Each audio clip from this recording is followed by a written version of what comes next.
कुरुक्षेत्र, जिथे हजारो योद्धे उभे आहेत.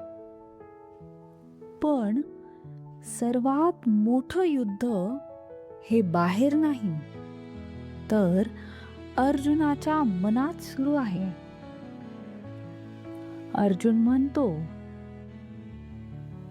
हे माझेच लोक आहेत, मी यांच्याशी कसं लढू? तो थकलेला आहे, गोंधळलेला आहे आणि तो पळून जायचा विचार करतोय.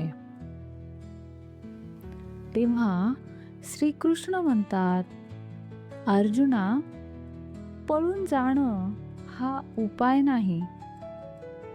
खरी शांती कर्म टाळण्यात नाही, तर कर्म करताना मन शांत ठेवण्यात आहे.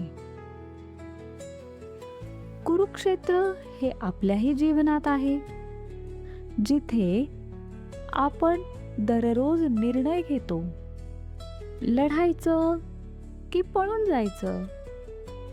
पण गीता सांगते, पळून जाऊ नका, मन बदला, आपला माइंडसेट चेंज करा. जो माणूस इच्छा, राग आणि अहंकार सोडतो, तो कुठेही असो, तो शांत असतो. तुम्हालाही कधी वाटतं सगळं सोडून द्यावं, पण लक्षात ठेवा, तुमचं कुरुक्षेत्र हे तुमच्याच आयुष्यात आहे. प्रश्न हा नाही की तुम्ही काय करता, तर प्रश्न हा आहे, तुम्ही ते कसं करता. कर्म करा, पण आसक्ती नको. हीच आहे कर्मसन्यास योगाची खरी शक्ती.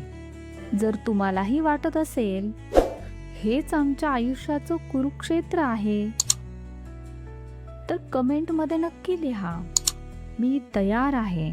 आणि गीतेच्या अशाच गहन संदेशांसाठी चॅनल सबस्क्राईब करा.